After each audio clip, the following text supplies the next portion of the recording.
अस्सलाम वालेकुम। आफाक फारूकी नए प्रोग्राम के साथ आपके सामने हूँ। मेरे पास आज एक बड़ी खबर है और वो भी पुरानी है। और मेरे बहुत सारे दोस्तों ने मुझे पुश किया कि जी मैं उस पर बात करूं कि कॉमनवेल्थ की जो रिपोर्ट अमेरिकन एक वेबसाइट ने लीक की है कि जो पाकिस्तान के आम इंतखाबात हैं 2024 के, उस पर वो रिपोर्ट और यूरोपीय यूनियन की जो अभी तक सामने भी नहीं आई, कि उसमें बताया गया कि किस तरह फॉर्म 47, 45 बदले गए, छीने गए, लूटे गए और किस तरह जुल्म हुआ, किस तरह अदालती काजी का फैसला बल्ला छीना गया, वो सारी चीजें। और पीटीआई के ट्रोलर ने कयामत खड़ी कर दी है कि देखे जी। और वो रिपोर्ट शायद ही कि 1.5 साल हो गया। जो सबसे मीनिंगफुल है कि ऐसी रिपोर्ट तो विद इन मंथ और सो आ जाती है और दुनिया अपना कंसर्न शो कर देती है या तारीफ कर देती है, मगर ये रिपोर्ट छुपा कर रखी है। और जरीदे ने यह भी लिखा है, वेबसाइट ने, कि जब उनसे रब्ता किया गया कॉमनवेल्थ से, तो उन्होंने कहा कि जी हम इसे इसी महीने एंड पर करने भी वाले थे। वो दबाव पड़ गया, अब तो लीक हो गई तो कर देंगे, पर अब फर्क क्या पड़ता है। इसमें बहुत मानी है कि वो रिपोर्ट रोकी क्यों हुई थी, मैं आपको ये समझाऊंगा। और एक खुशी की खबर है कम्युनिटी के हवाले से कि कोविड के दिनों में, कोरोना के दिनों में, जहां हमारी वफाकी हुकूमत ने, डोनाल्ड ट्रंप थे, इन्होंने बिलियंस ऑफ डॉलर लुटाए, लोगों को हेल्प आउट किया, स्पेशली स्मॉल बिजनेसेस को। और उसमें बड़ी करप्शन भी हुई और हमारे पाकिस्तानियों का डट के नाम आया, मुकाबले पर नाम आया। और अभी लास्ट रिपोर्ट में जो बिलियंस ऑफ डॉलर के इल्जाम हैं जो पाकिस्तान तक जाते हैं, कंपनियां बनाकर लूटा गया और लोग पकड़े गए। मगर कुछ ऐसे भी थे जो खिदमतें खल्क कर रहे थे। वो मेरे दोस्त भी हैं, उन्हें न्यूयॉर्क सिटी में ऑनर किया गया है, अवार्ड दिया गया है, एरिक एडम मेयर जो मौजूद है अभी, वो मैं थोड़ी सी आपको गुफ्तगू करूंगा। और कोई खास खबर नहीं है, एक खबर छोटी सी ये है कि जी ARY जो अपनी सिल्वर जुबली मना रहा है 25 साल तकरीबन, तो न्यूयॉर्क में भी एक तकरीब हुई, एम्बेसडर आए थे रिजवान शेख साहब, जिनका आजकल काम ही सिख कम्युनिटी में जहाज में फिरते रहना है और कोई काम तो है नहीं क्योंकि सब गुडी गुडी है और दोनों मुल्कों की बनी हुई है। अमेरिका को ज़रूरत पड़ गई है और हमें भी शदीद तरीन ज़रूरत है, और अमेरिका की हमें कब ज़रूरत नहीं रही है। तो अब वो कम्युनिटी में रोटी खाते फिर रहे हैं जगह जगह जहाँ मौका मिलता है। तो बल्कि बता देता हूँ कि जी उन्होंने वहाँ तकरीर करते हुए कहा, 40-50 लोग थे एक लॉन्गलैंड के रेस्टोरेंट में। उन्होंने कहा कि जी मेरे घर में भी पाकिस्तान में ARY चल रहा है। तो जिस पर बहुत सारे सहाफ़ी नाराज में कहते हैं कि यार देखो, ये कल तक लड़े हुए थे ARY से ये हुकूमत, उस पर क्या क्या इल्ज़ाम थे, आज ये कह रहे हैं कि हमारे घरों में चलता है। और दूसरे मीडिया का उन्होंने साफ कर दिया मतलब। तो हमारे माशाल्लाह से डिप्लोमेट्स को इतने समझदार तो नहीं है ना, अगर होते हैं तो जो आलमी तनाई तारीखी रही है, ये तो जब भी दुनिया को ज़रूरत होती है तो हमारी गुडी गुडी हो जाती है। अदरवाइज तो हमारी जो कारकर्दगी है डिप्लोमेसी के मुहाज पे वो सबके सामने है। तो उन्होंने जोश अकीदत में बोल दिया होगा। जिन लोगों को एतराज़ है वो लोग अपनी तकरीबात कर ले, वो वहाँ के भी ये कहेंगे कि हमारे घर के बाथरूम में भी उनका TV लगा हुआ है। तो खैर देखिए जी, कॉमनवेल्थ, पहले तो कॉमनवेल्थ सबको पता है कि जी ये उन मुल्कों की तंजीम है बरतानिया के ज़ेर साया, जहाँ जहाँ बरतानिया का राज रहा, फार ईस्ट से लेकर अफ्रीका, अफ्रीका से लेकर साउथ एशिया, और कोई 80-85 मुल्क जो भी हैं, कि इनका मोटिव टोटल इतना है कि बरतानिया इनकी निगरानी करेगा और इनकी ह्यूमन राइट्स, वुमेन राइट्स और माइनॉरिटीज और डेमोक्रेसी और इकॉनमी और हर चीज़ पर नज़र रखी जाएगी और आपस में शेयर करेंगे मालूमात जो है। तो आम इंतखाबात में इनके डिप्लोमेट्स वहाँ पर थे और यूरोपीय यूनियन के भी उन्होंने अपनी मालूमात गैदर की एज ए मुबस्सिर, गैर जानिबदार जो तरीक़ेकार है कि वो किसी की हिमायत नहीं करते, किसी की मुखालफत नहीं करते। मगर वो रिपोर्ट जो आज तक शाये नहीं हुई। अब उस रिपोर्ट में बताया गया है, जो लीक हुई है, जैसे Hamidur Rahman commission report leak हुई थी हमारी, और हमारे जनरलों के, हमारी फौज के कारनामे बताए गए थे कि हमने किस बड़े पैमाने पर इंसानी तारीख के मज़ालिम उठाए अपने ही लोगों पे, जिन्होंने ये पाकिस्तान बनवाने में सबसे पहला कदम उठाया था।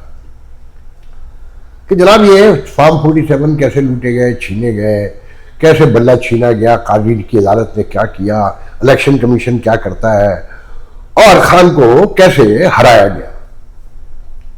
तो पहला सवाल तो ये कि रिपोर्ट इतनी देर से क्यों आई? इसलिए आई कि वो भी नहीं चाहते थे कि खान साहब जो है ना कभी इख्तिदार में आए और खान साहब की हुकूमत बन पाए, उन्हें डील करना पड़े। अब इसमें सवाल ये जो पीटीआई के ट्रोल कर रहे हैं, देखें तो पूरी दुनिया ने मान लिया, सबने मान लिया, बाकियों को तो छोड़े। जो सन ऑफ सुहेल है वो अपनी जमीन पर खड़े होकर बबांगे ढोल क्या कह रहा है वो पहले मुझसे मैं आपको दिखा देता हूँ, वो सुन लीजिए। पागल नहीं है कि अपने फौजियों को गालियां दें, हम कोई पागल नहीं है कि अपनी एजेंसियों को गालियां दें। आप बर्बाद कर रहे हैं इस फौज को, आप बर्बाद कर रहे हैं इनकॉम्पिटेंट एजेंसियों को। कोई शरीफ जर्नल, कोई शरीफ जज, कोई शरीफ जर्नलिस्ट, कोई शरीफ माँ, कोई शरीफ बहन पाकिस्तान में हाथ पे कुरान पे हाथ रख के कह दे कि ये जो इंतखाबात हुए ये ठीक हुए। आपने कहते हैं हम दहशतगर्दी के खिलाफ बात करना चाहते हैं, दहशतगर्दी क्या होती है? आपने 9 बजे के बाद इलेक्शन के दिन 23 करोड़ इंसानों को दहशतगर्द किया। आपने अपने मुल्क के इदारों के गलत इस्तेमाल की वजह से उसके हमें गिला इदारों से, चाहे फौजी हो चाहे सिविलियन हो। आप पाकिस्तान की फौज हैं, आप पाकिस्तान की एजेंसियां हैं, आप पाकिस्तान की पुलिस हैं, आप पाकिस्तान के जजेस हैं। आप फर्द अफराद व अशखास या पार्टियों के ताबे नहीं हैं। आप ये काम न करें। पाकिस्तान डूब रहा है, पाकिस्तान डूब रहा है, पाकिस्तान बर्बादी के उस पे खड़ा है। अगर कोई दहशतगर्दी है तो पहली दहशतगर्दी यही हुई है जो इलेक्शन के दिन हुई, जिसमें 23 करोड़ इंसानों की राय का मजाक उड़ाया गया। बस इस डायलॉग में एक चीज की कमी है, वो मैं शामिल किए देता हूँ कि कहना चाहिए था अचल वही साहब को कि वो हाफिज जिसके सीने में पूरा कुरान है वो अपने सीने पे हाथ रख के कहे कि ये जो मेरे सीने में कुरान है, मैं इसकी कसम खाकर कहता हूँ कि पाकिस्तान में इलेक्शन शफाफ हुए थे, कह के दिखा दे। तो सारी दुनिया को पता है, मगर ये क्यों हुआ ये देखें। तो मैं पहले आपको एक वाक़या दोहरा देता हूँ जो मैं 100 बार दोहरा चुका हूँ पहले भी, कि मैंने साबिक आर्मी चीफ जनाब जहांगीर करामत साहब जब अमेरिका में एम्बेसडर थे, मैंने उनका 2 बार इंटरव्यू किया और वो मुझे कहीं पसंद करते थे, दूसरी बार वरना उन्होंने किसी को, यहाँ बल तो किसी लोकल सहाफ़ी ने कभी उनका इंटरव्यू नहीं किया। और जो पाकिस्तान के सहाफ़ी हैं खबर के हवाले से तो उनको यकीनन रोज़ाना इंटरेक्शन था, मगर इंटरव्यू किसी ने नहीं किया था। तो मैंने अचानक उनसे सवाल कर दिया कि सर आपको मार्शल लगाने का मौका मिला नवाज शरीफ के खिलाफ, आपने वो मौका क्यों गवाया? तो वो गुस्से हो गया, बहुत नाराज, मैं बहुत शॉर्ट कर रहा हूँ, मैं पहले सुना चुका हूँ। उन्होंने कहा कि आप इतने समझदार लोग हैं, आपको इतनी भी समझ नहीं है कि मार्शल की रिक्वायरमेंट होती है कि आवाम में कोई बेचैनी हो, फौज में कोई बेचैनी हो और इंटरनेशनल कम्युनिटी को कोई जरूरत हो तो मार्शल आ सकता है। अब इस बात को ध्यान में रखिए और खान साहब की जो कॉमनवेल्थ की रिपोर्ट है वो क्यों छुपा ली गई, या यूरोपीय यूनियन ने क्यों छुपा ली, या अमेरिका क्यों खुश है, यहाँ लॉबिंग करके देख ली कि कुछ नहीं निकला, यूरोप से कुछ नहीं निकला, बरतानिया से कुछ नहीं निकला, सब कुछ करके देख लिया ना। और पाकिस्तान के ताल्लुकात बेहतर से बेहतर होते जा रहे हैं। दरअसल पाकिस्तान को खान साहब को उतारने का पे किया जा रहा है, उसकी वजह अब गौर करें। खान साहब वो आदमी है ना जिन्होंने नेटो के, जब उनके बच्चे यूरोप और अमेरिका के अफगानिस्तान में लड़ रहे थे, उनकी रोटी जाती थी पाकिस्तान के रास्तों से रोकने की कोशिश की, याद है ना आपको? धरने देते थे मेन शाहरा पे, नेटो के कंटेनर रोके जाते थे, 2-2 दिन 4-4 दिन खड़े रहते थे। चाइना ने किसी पैक रोक दिया था, सबको पता है। यूएई, कतर और सऊदी अरब नाराज के टर्की के साथ और इंडोनेशिया मलेशिया के साथ मिलकर छुप के जो है वो ऐसी नई बनाने के चक्कर में थे। जब पकड़े गए तो फौज ने हटो बचो करवाई तो टर्की नाराज हो गया। इंडिया से नाराज कि फौज चाहती थी कि आलू प्याज गाजर मूली खरीद ले हम। खान साहब ने कहा नहीं, अगर ऐसा हुआ तो मेरी हुकूमत की पॉपुलरिटी खत्म हो जाएगी जो पहले ही खत्म हो चुकी थी। अमेरिका, मैंने आपको बता दिया, और अमेरिका का तो डायरेक्ट नाम लेते हैं।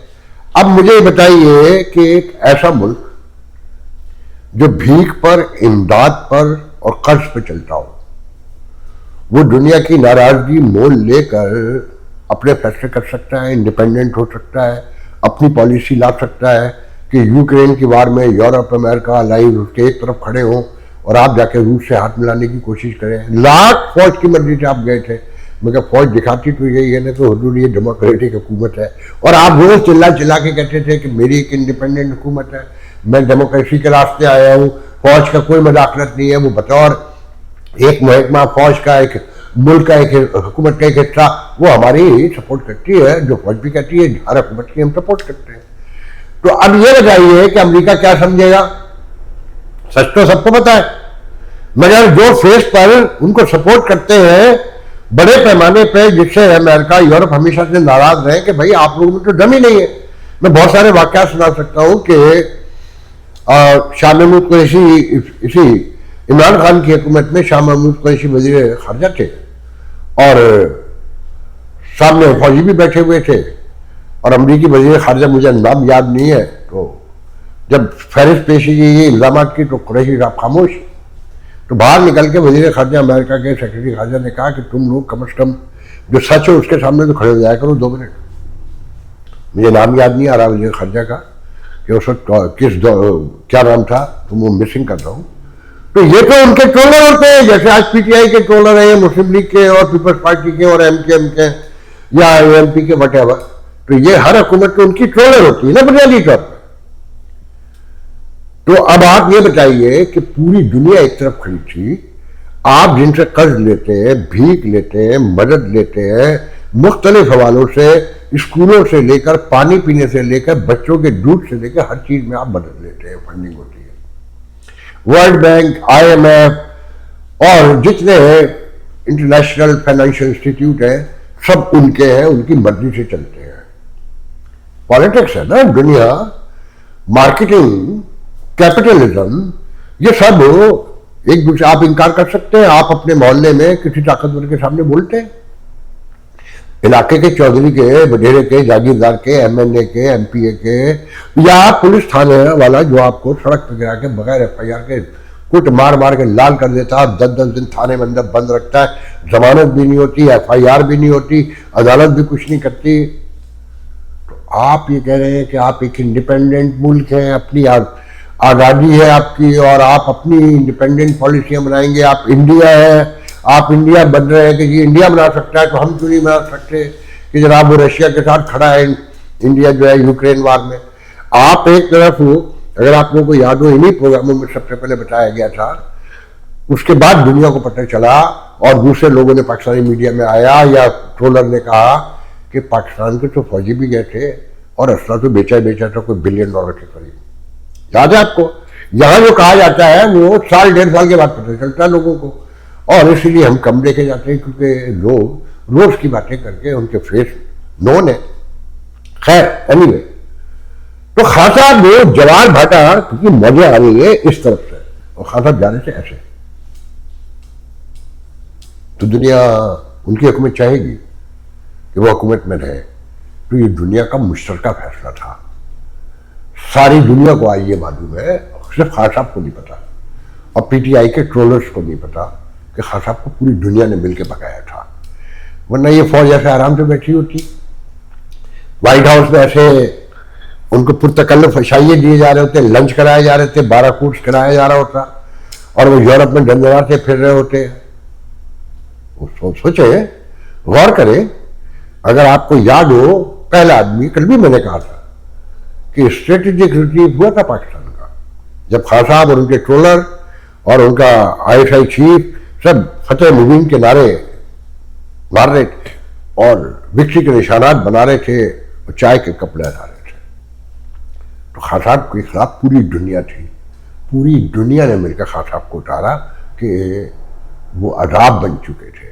इंडिपेंडेंसी के लिए ज़रूरी है कि आपकी कोई इकॉनमी हो, आप एक सेटल माशरा हो, आपके इंतजामात, आपका अमन, आपकी इकॉनमी, हर चीज़, आपका एजुकेशन, आपकी टेक्नोलॉजी, आपकी सनत, सब अपनी जगह पर खड़े हो और कौम में सेटलमेंट हो, इत्तेफाक राय हो, यूनिटी हो। ये सबसे अहम तरीन बात है।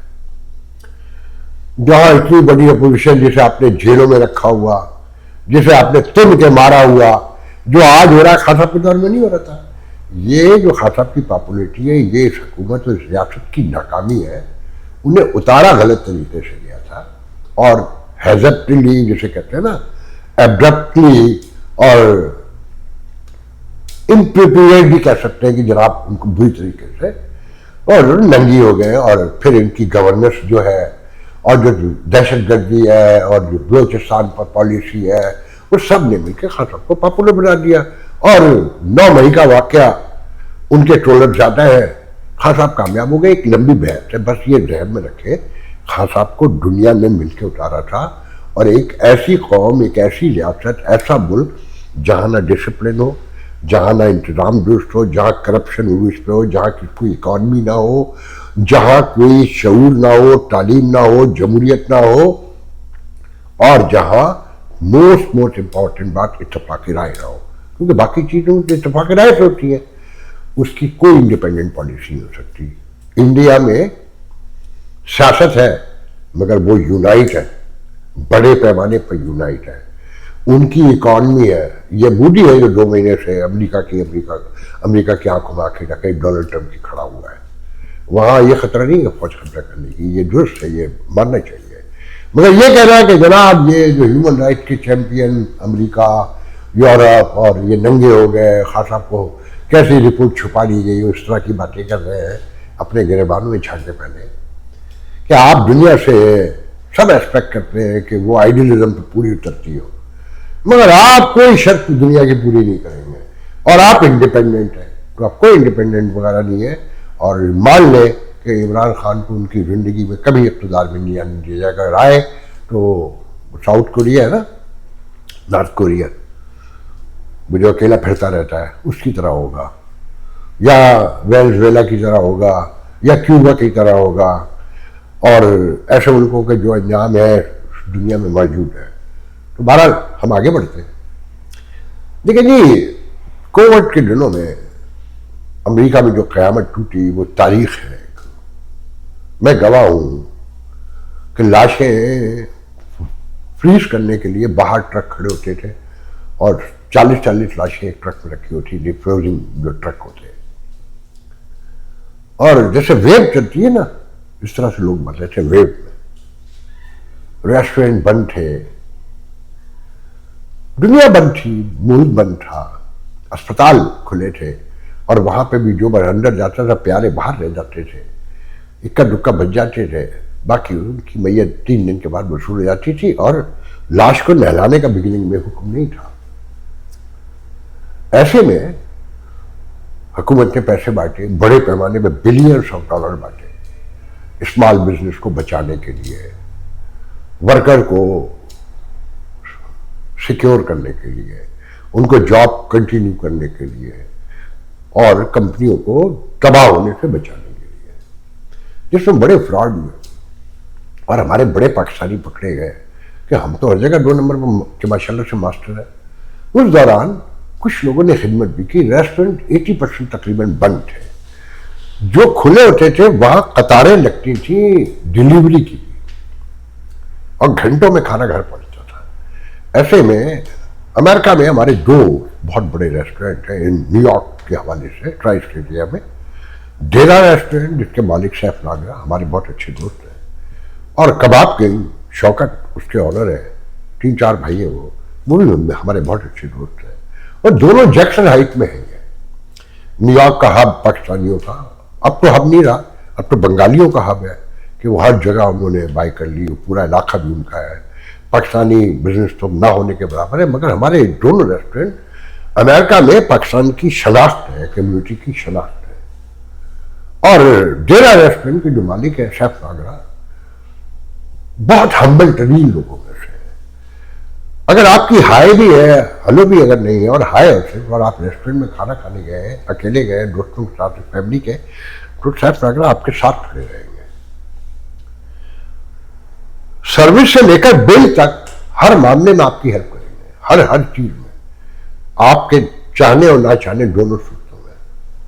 तो उस दौरान कोविड में ये रेस्टोरेंट खुला रहा। उनके दोस्त कहते रहे कि आप बंद कर रहे हैं, आप बीमार हो जाएंगे, आप मर जाएंगे, खुदा न खास्ता, और कोई बड़ा हादसा हो जाएगा। वो उनका नहीं, लोगों को जरूरत है इस वक्त। वैसे ही 24 आवर रेस्टोरेंट है, मगर वो उस वक्त भी 24 आवर रहा, लोगों के घरों पर खुद जाके खाने पहुंचाए और कम्युनिटी को सर्व किया। जिसके पास पैसे थे ठीक है दे दे, नहीं थे वो भी कोई बात नहीं।